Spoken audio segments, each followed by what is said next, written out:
Hello! Hello! And welcome to the third episode. I'm excited. Oh boy. We did it! We made it to 3! We did it! The big number. You know, the one that everyone waits for. Not 10. 10's overrated. 3's the big one. Yeah. I don't know what I'm talking about. Anyway, thank you for joining us. Those that have missed the other two, that's fine, I think. Yeah. You can follow. Yeah, it can make sense. But the important thing is we're going over world building. That's kind of what we do. Yeah. Yeah, we're talking about how to create a world. Those who've been following us, we've been making something pretty interesting here, I think. Yeah, it started off with just kind of a general roll table situation. It's turned into something else.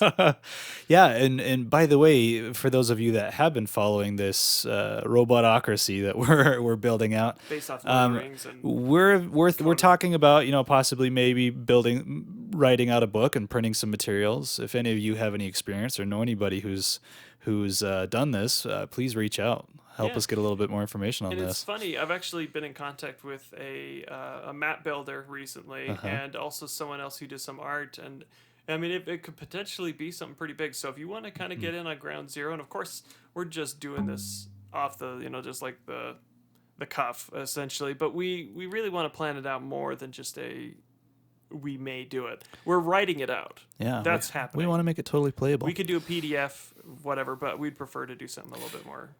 But before we dive into what we're going to talk about on our subjects today, I wanted to bring up what's new in the world of D&D this week. Yeah. So segment. I love it. Wizards of the Coast, they've released a new play test, and this actually looks like it could be a lot of fun. So you can play these characters. They've got them available in PDF form. These classes on their website. dndwizards.com. It's some Unearthed Arcana stuff. So those that are familiar with that, it's some good stuff. Yeah. Some people don't like it. Honestly, we do. By the way, we're not sponsored to say this. No. We just want to present what's new to you if you're not looking yourself. Sometimes I don't know. Yeah. So that's good to update too. Yeah. So so you can play test these, and you can kind of submit your survey and tell them what your experience was, and they'll take that into consideration on future prints, I think. So what they're doing right now for the playtest, they have a new divine domain for clerics, the Twilight domain. The druids have a new circle option, the Circle of Wildfire, and the wizard has new arcane tradition feature, onomancy, which is the magic of naming. And if you know the name of the wind, it's going to follow something like that. I wonder if Patrick Rothfuss was an influence there. Oh, hands down. I mean, he does do stuff with them, like for instance the Penny Arcade stuff. I mean, Oh yeah, and they did the Rick and Morty thing too with Patrick Rothfuss. Wrote that. He's been doing a lot of stuff with them. Yeah. I wonder if he writes some things for him, gives them ideas. Probably does. Oh yeah, I'm sure he does. Yeah, brilliant guy. Yeah. So yeah, that's what's new in D&D. If you feel like those classes sound like fun, go check out the PDF, print them off. For sure. I think playing one or two of those might actually be a lot of fun. What would be fun in the future, and obviously this is probably far off in the future, I don't want to overpromise, but it would be fun to do things like one-shots with these people and see how they roll, and you can maybe watch some of the things, how it works firsthand. I mean, of course, maybe we won't run the perfect druid or cleric or wizard, but we can certainly try. Yeah. Yep. It'd be fun to do stuff like that. Anyway. Yeah. So cool. On to today's subject. Yeah. Last time we talked a bit about the big bad and how he could have rose to power. And we kind of came up with some pretty good ideas. But we kind of wanted to go a little bit step back and talk more about... So now that we have him, kind of. Yeah. More... The loose concept. I mean, it's like he's like a blueprint. Yeah. He's a smudge on a page, but we've got the idea. But he's definitely there with some little... He's definitely a smudge. Cliff notes. But today we want to try to talk about just like how that world functions, but in a more magnified view. Yeah. Like, for instance, what would this group of people do that control? Like, he controls everything. That's what we discussed, like Sauron. Because it has to be like Lord of the Rings, in which these are the guidelines. If you didn't see episode 1, this is the guidelines of this robotocracy. I don't know how you'd say it. Yeah. I'd call it a robotocracy. That makes more sense.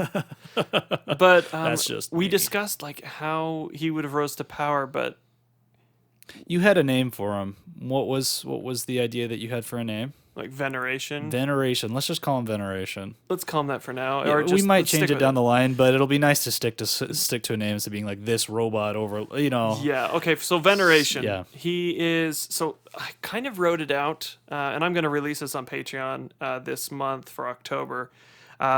And obviously the full view of it's going to be released to the highest tiers and stuff like that. And obviously we're going to release the rest of it to everyone else too, the little bits and pieces. Could kind of show you where we're coming at. And obviously you're here with us now, so you get a big chunk of it. But kind of what we thought was the reason why he'd be named that is because when you're creating a overlord on accident, as this is, this artificer that created him, these wizards and artificers and sorcerers and all these magic users that created him to make him what he is, they meant it for good. And if you look at good villains, that's often they have the mindset of I'm doing something good. Yeah. Like Thanos, for instance, most Right. recent big bad. So it was for a reason. Yeah.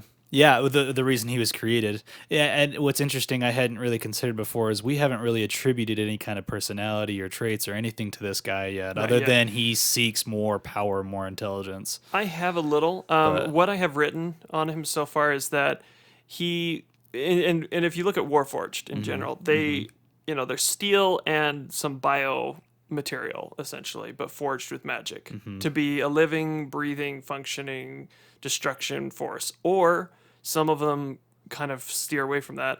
When I imagine this artificer and these people creating him, it came from this place of like, he's going to do justice and stop things in the essence of, for instance, a king has a son who murders someone, but it's his son. And though he should get justice, it's the king that decides ultimately what that justice is.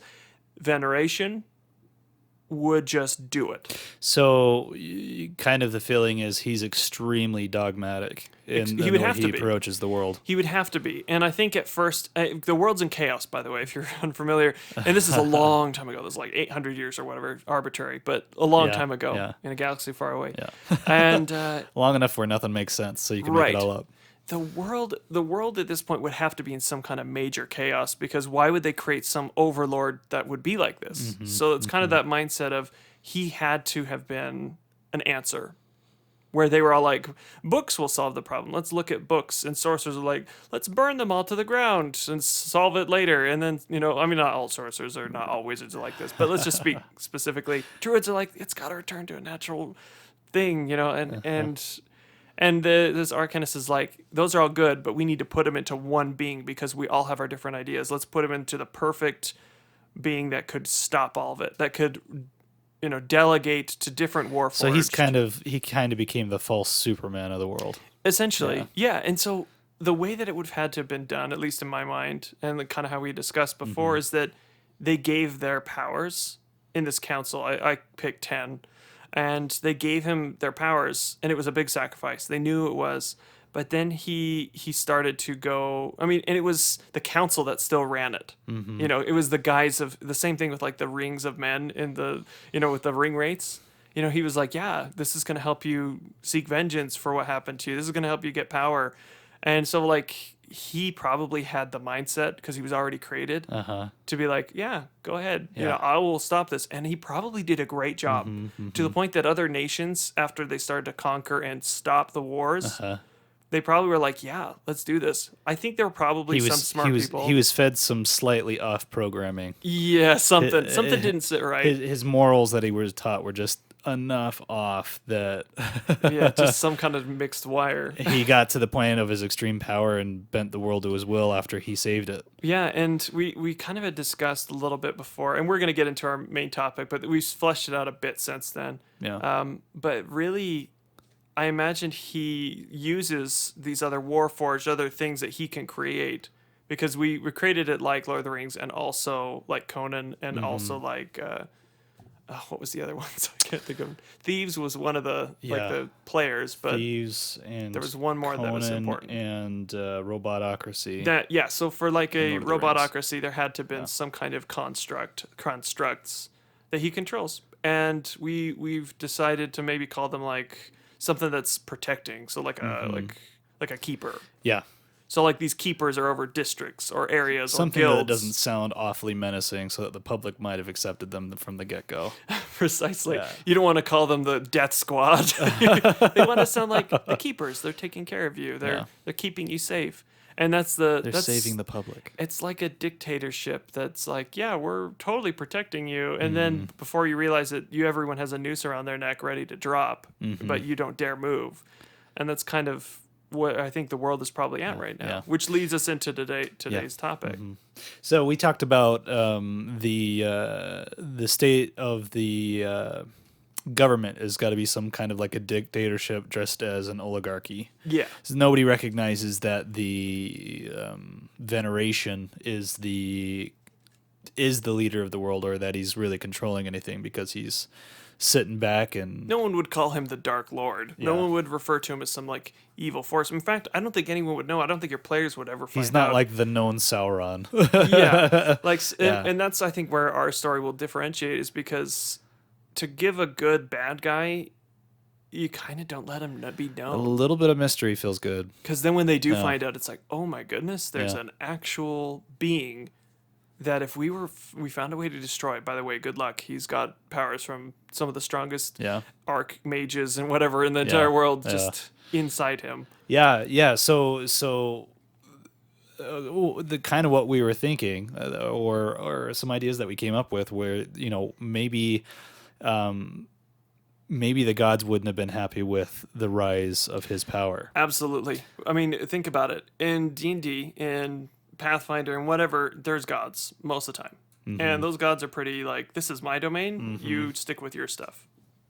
Paladins will follow this one, or like these three or whatever. But gods don't like being threatened either, which he would be a so threat. if you imagine they started taking over, like these keepers that he had would start taking, and I don't think they'd all be Warforged. I think that initially that would have been... Well, we discussed his fleshy minions that... Yeah, people, humans, elves, dwarves, orcs, whatever race he was inhabiting, he would probably pick a select few that were given extra power to control. Probably easy to dominate as well. Especially if they were leaders and kings. Yeah. Because then it would look like... Less independent, thoughtful kind of creatures, more...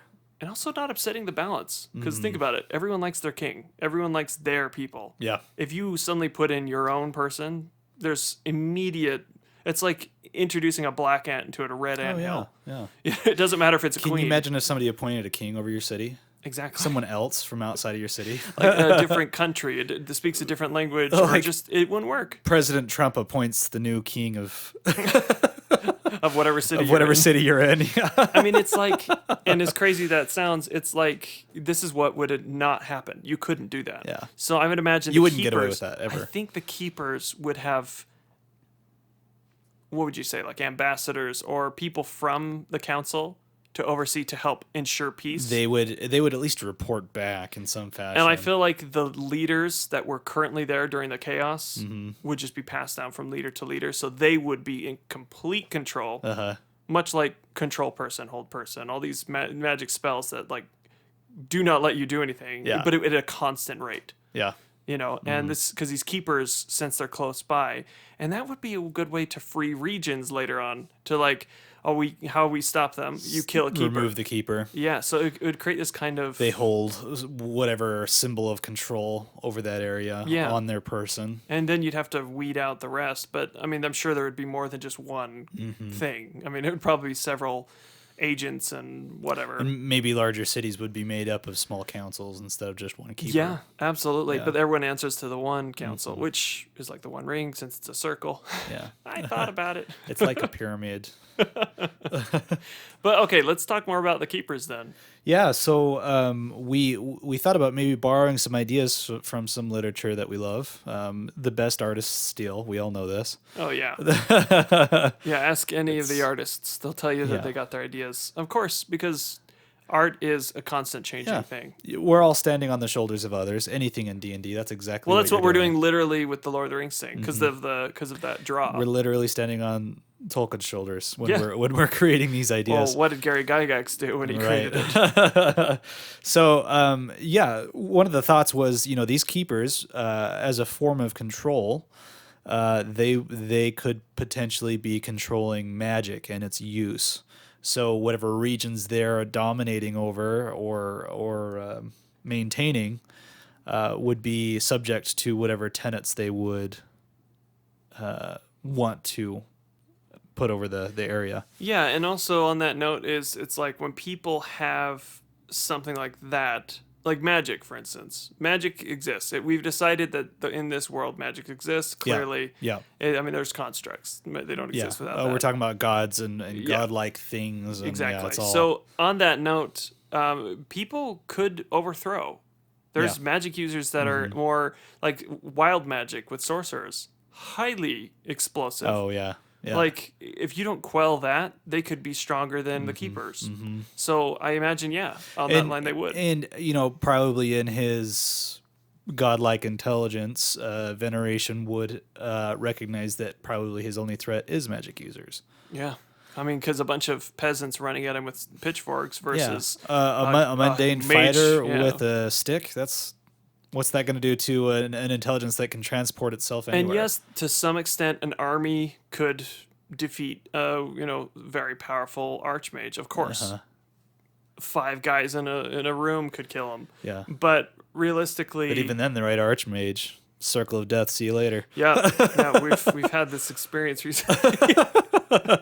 Anyway, power word kill. we'll get to that. Yeah, if you have a strong enough augmented creature, they could stop anyone. But a magic user, gotta watch out. Exactly. They always gotta watch their back. So we decided that they would need some kind of system where the world was in chaos. So how would they stop it? They would probably put in new rules, laws, tenets, something that would dictate what a magic user could do and what are the rules and also what are the penalties, which is kind of what we want to go through. Yeah, right. So the idea, you have to probably put something on these magic users that marks them as a magic user, a symbol, a tattoo maybe on their hand. maybe they have to wear something. How you enforce that would be hard. So what we came with was maybe a tattoo. Yeah. Some mark that's like this child was born with magic. We can sense it because arcane abilities, you can sense things.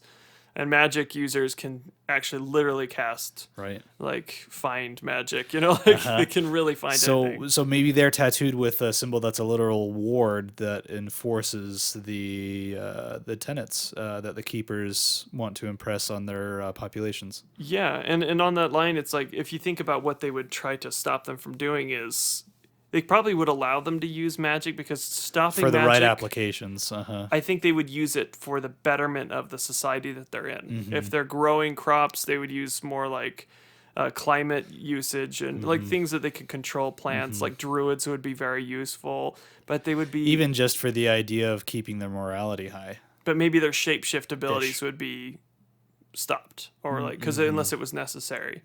I mean, stuff that allows people to lie, cheat, steal, harm others. Yeah, much like any religion will put a group of morals or 10 commandments or whatever on a group to control. I mean, except this option removes your free will. Yes. and I think it would be under the guise of, we all know there's been a war. Millions of people have been just killing each other for the past 15 years. Let's say it was like a huge, just like it started with one thing and it just escalated to all the races being involved, like a world war amongst all races and kingdoms. And so everyone probably got tired of the fighting and just were like, it's been years. We've seen everyone we know pretty much die. They're pretty hardened at this point. Yeah. And I imagine when Veneration came, he was like some kind of messiah, some type of all-knowing, hey, you know what? I have an answer. Listen to me. Here's a bunch of my keepers. They're going to control and help. Or not control. They're going to help you find peace. These are the ways This is how we save the world. Rebuild your cities. And maybe at first it was like this huge humanitarian effort by these warforged creatures, these metallic teaching / impoverished people how to take care of their own society. Because there would be traditions lost. 20, 30 years of fighting. They'd just be, all the children. Farming and plumbing. They would know. And infrastructure and basic hygiene. Aqueducts that bring water. It would be destroyed because what in war, what happens? You have to cut off their supplies. You desolate their ground. You salt the earth where you go so they can't rebuild. I think that would have happened enough that people would be completely like, oh wait, there's these things coming and they're helping, using pretty powerful magic to just mend objects and things and towns and just come through in these sweeps of like, okay, let's stop fighting and let's follow veneration, because our king, even though he's good and he's still around, like he's being kinder now for some reason, and Yeah. he accepts veneration, so maybe we should too. Yeah. Mm-hmm. And they would trust their kings, because Right. it's the only one holding back the wolves. Yeah. Yeah. You know? And if you don't necessarily would have to think about your society this way, but people who are basic peasants and stuff, they don't know anything other than the day in and day out, so they have Can't to even trust. read, most of They them. have to trust when their lords or their kings Fight to the make death. choices for them. Yeah, Yeah. tell them what's going to be best for the land. So I guess, and I pause there for a second, but Yeah. I think that is enough for people to fall under it.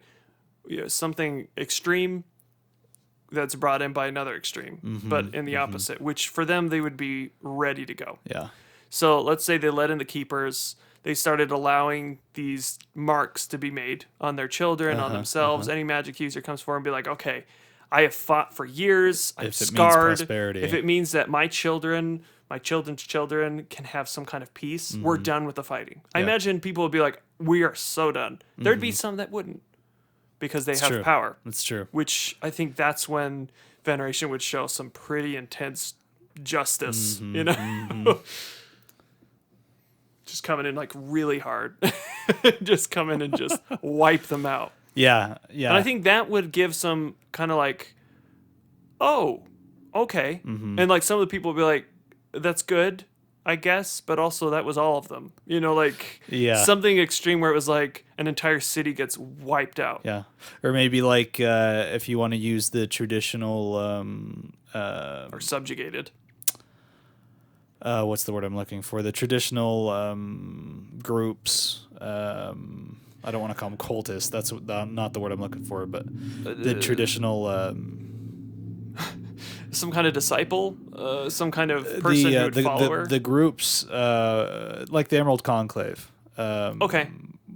Guilds? Yeah, like the traditional guilds. If you wanted to use like a traditional guild, maybe he wiped an entire guild out because the leaders refused. Like, and so even like the low levels that like had nothing to do with it, and so you see the severity of his Like he will. finds them out. Yeah. He like finds all of them and wipes just it out. destroy everybody and involved it would in have that to guild. Be. And I think that he would use a dogma that was similar to once the crop has some, Bad apples. essentially, Yeah. it could potentially poison the bunch. Yeah. That whole mindset. Very good point. And it'd have to be very like, this isn't what we want.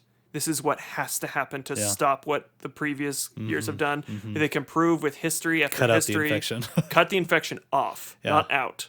Yeah, and Like everyone. we kind of talked. We just breezed over this earlier, but I remember we kind of talked about it, so I wanted to bring it back around.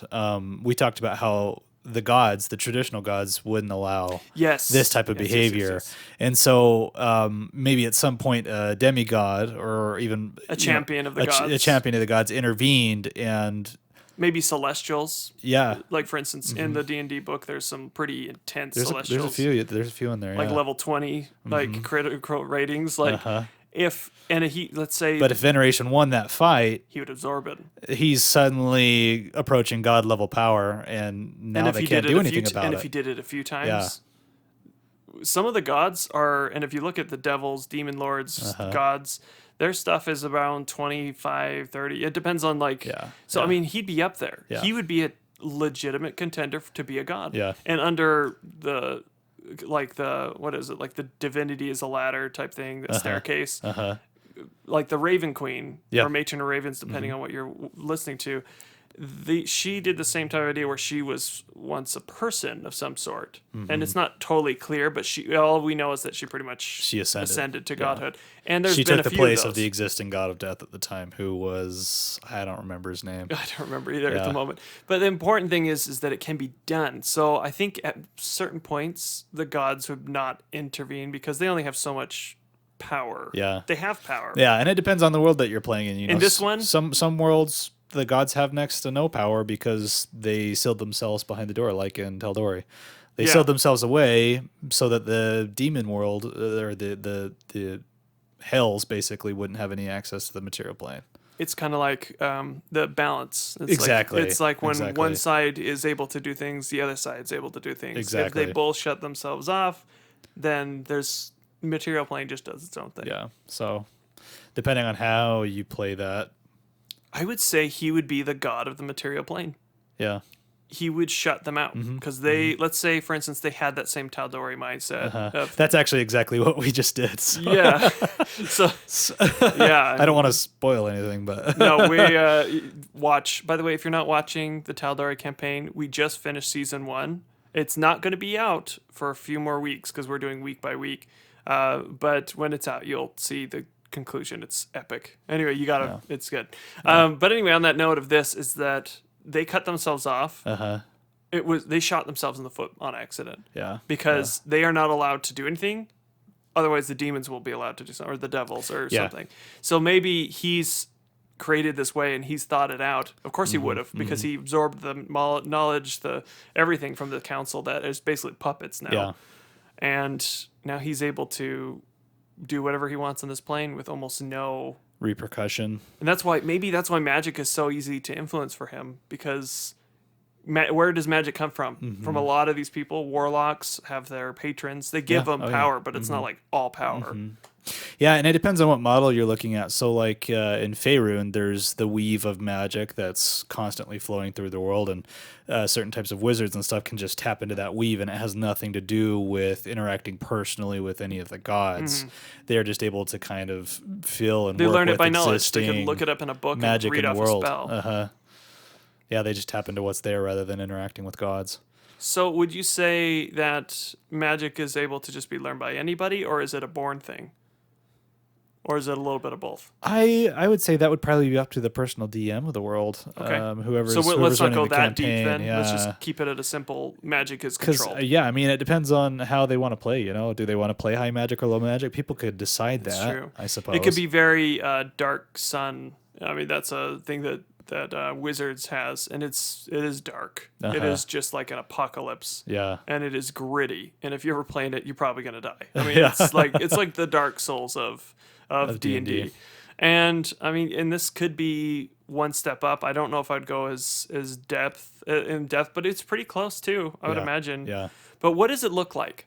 So like, let's say, because we kind of somebody wants to use magic. Well, no, not so much magic, but I mean like the world. Like, because I'm going to create a world off of that next. Yeah. I imagine everything feels gray and dark, just based on kind of how we've described it so far. It does have a Conan feel, because that was part of it. Yeah. A Conan feel. Yeah.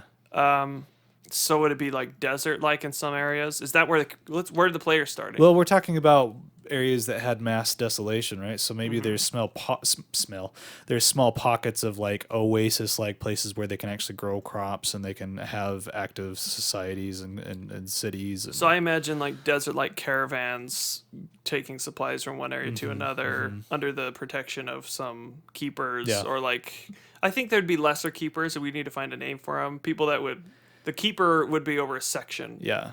Of a kingdom or something, but I think there'd be lesser ones that Veneration would put out to be like guards, your average day stormtrooper, not like the big officers.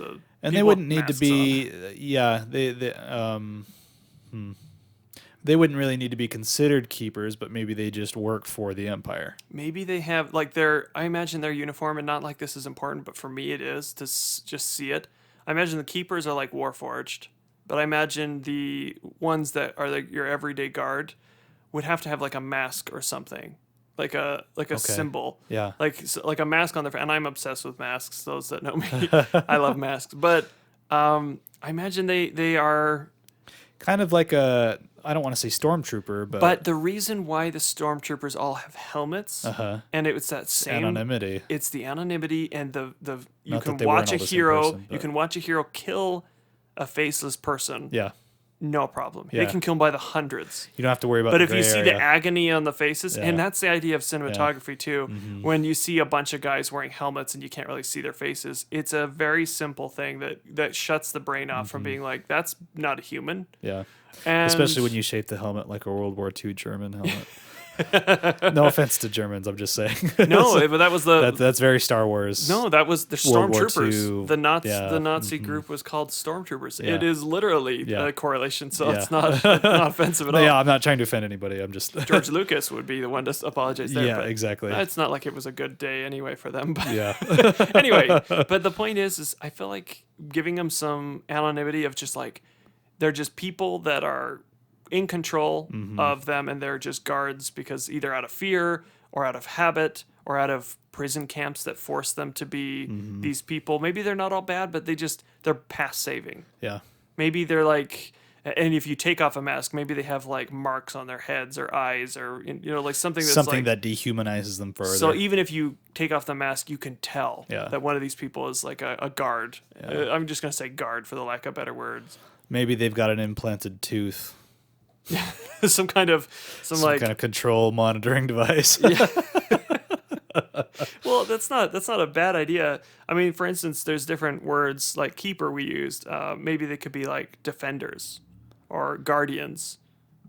Yeah. Something where it's like it's an escort, a shield, something that's like it gives the idea that they're there to help. Especially if you're talking about like caravan escort, that makes total sense there. Yeah, but I think in general over a city, instead they just make all guards retire, make all military retire, and just like we've got you, just commit to helping us out. Yeah. And then maybe they're like, okay, you have to. Yeah. And these are our people to make sure that happens. And that's when they brand the magic users with warded And tattoos. they would have to be enough followers to make sure that there wouldn't be uprisings. So maybe if our party has magic users, whoever's going to end up playing, maybe they're undiscovered magic users. That could be one thing. Yeah. Or maybe they are discovered magic users and you can invent some fun way for them to get out of it. Well, and we kind of thought the fun way for just a campaign to start, and we want to go into that on a different podcast, probably the next one. Yeah. We're going to do kind of like the good guy side, because we kind of teased a little bit, so we might do a bad guy side, what it would look like on that side, which should be fun too. But what I imagine and what we talked about, starting off in like a prison camp, some kind of, we don't know how we got there. That's where your players would have the freedom to be like, how did you end up here? Well, yeah, we talked about doing that, but we also talked about them starting. So they could start there, but they could start in a quest that True.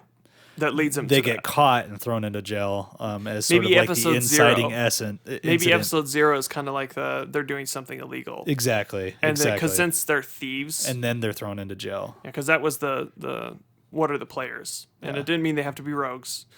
I've said that like 3 times now, but like they don't have to be rogues. But We got to emphasize that. That's not the point of the thieves. It's not that you're deciding their class. meaning that they're outskirts society people. They shouldn't be doing what they're doing, but they are. Yeah. And I feel like whatever episode 0 would be, where you're kind of getting a feel of what your players are going to do, and then immediately throwing them into the worst situation, a camp or jail, much like in Out of the Abyss, when you start with literally nothing in a drow prison in the Underdark.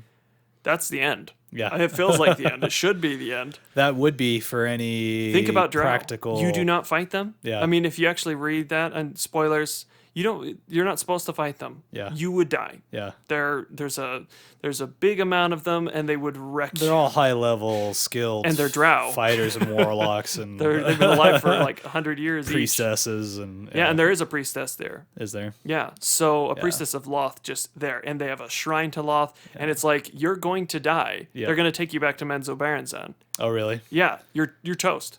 You are toast. But depending on what you do, you can escape. Say hi to Matron Bianri for us. Yeah, good luck. But anyway, and on that same mindset, I feel like it should be that same feeling of, well, you done messed up. Right. You are in the worst place. And maybe they brand you. Maybe they put like more than a tattoo. Maybe they put like a literal brand on your face, like with hot iron, to let Sort of everyone like know. I don't think you've read Stormlight Archive, but one of the main characters is branded with a slave brand on the top of his forehead. So it's that stands for a deserter, basically. Yeah, and I feel like that would be a good place to do it, because then if they did, and this is an option. Yeah. I feel like it would be a really cool option because it would create this whole we are no Now they longer have to hide. we are There's no no longer choice. allowed Yeah. in society. Maybe merchants are absolutely not allowed to sell to you. Yeah. In fact, everyone is supposed to report you. It would create this like, oh, we have to wear masks, we have to wear head things. Maybe they have to kill these guardians, these watchers, or essentially whatever they're called, and use their masks and start to A group subvert. of people all wearing strange hats. Yeah, yeah, something. But like it would create, or maybe on their hands Yeah, or something. yeah, But I yeah. feel like they would probably do their face because that's a pretty Harder to hide. a lot harder. Yeah. Someone could wear a glove. You know, Yeah. it's got to be apparent. Maybe not so much magical as the tattoo would be for a Yeah. magic user, but something that It could be magical in the sense that you can't just heal it and get it removed. I think that would be the only thing I would Yeah. to make it not impossible. But you know, this guy Unless you found like greater restoration or something like that. veneration, yeah, that too. I think finding someone A with way that to kind get out of power. it if I you think wanted that's to. actually a great quest. I think that would be a brilliant side quest Yeah. for a DM. Remove the tattoo or remove the. That is going to be a quest. I'm yeah. going to make that. Well, remove the tattoo would be a quest, but then remove the scar also. Yeah, I think a tattoo would be from an actual keeper. Yeah. I think that would be the only way. So you'd have to Because they're the ones that are controlling the rules. find a way to compel them to do Yeah. it. And you know maybe the people who if your characters get to, well, that's the idea, is that they eventually get to the point where they do kill a keeper and take over its domain in essence. So your characters could rewrite the rules if they wanted to. They could disband the rules and free everybody. Yeah. There's There's all kinds really of a options lot they of, could do. and that's what I like about making a campaign is not putting it on a railroad. Yeah. Because I feel like with some recent things that we've been doing, especially and though I'm doing it intentionally, Yeah. so we can get through for Ghosts of Saltmarsh. I'll just say it. I- love it, and I- I'm making it pretty open. But that being said, there's a lot of things that are just like you have to kind of just do them. I don't mind. You know, as a player, as the DM, I think you notice it a lot more. I like to create, and when It's- I'm not allowed to, it's not like they're Yeah. saying you can't. And I want that to be totally clear. You Yeah. can absolutely go balls to the wall over some other direction, Right. And I would allow it Yeah. because that's my players. I will never railroad them. But on that said, we are trying to get through the book. Yeah. So to some aspect, I will put things in front of them Yeah. that are very obvious. But sometimes they do So things anyway that I don't. And that's a great tip too. You know, if your characters say they want to do something, you don't have to say no. Because you you could say haven't prepared that yes, but so and so speaks up and suggests. we Yada, go to yada, the yada. tavern first. Yeah, yeah. In fact, we did that. We did that last night, and you guys will, when you get to see it. For those of you that are watching, they suggest walking away from the great huge obstacle right in front of them instead of facing it, and NPC steps in and says, "Wait a second, we haven't done what we've come here to do." Yeah, and it's a reminder. And Yeah. a DM's job is to. It's like, for instance, in a video game, and I will refer to them because I play a lot of them. It's like when a video game holds your hand. It's like, nope, you can't turn around. There's an invisible wall. That ugh. sucks. But if you have a character with you, not an annoying one, not like a Navi. Listen, Lydia, yeah, someone that's like, you have to go this way. You Yeah. have to. But it's someone who is there to be like, you know what? Someone honor bound and like we agreed to this contract. We're Yeah. going to fulfill it. It's in that room. We have to do this, and that way it compels the characters without being like, you need to do this. Without as a DM saying, "Oh, but don't do that." Like, you know, it's a way to stay in the game and allow your characters to still kind of make the choice, but at least you've got that ability to nudge them using your NPCs. It's also a semblance of control without being over controlling. yeah, yeah. But I think that's a pretty decent place to stop today's podcast, just because I would like to go into. I mean, I feel like we're right about to walk into what's the next step. Yeah. What do the characters do? And I feel like it's a very good next episode. Yeah. So we'll bring that up. For the next one. But if you have any comments, what you think Veneration would do, any little tidbits, because a lot of people, you guys know, we know what we know, but there's a lot of people that would say, well, actually, a way that Veneration could do it is this. If it makes sense enough, this We'll is implement it. Oh yeah, and we'll talk about it. We read every single comment, every single one that's ever come through. Natural One, I have read it.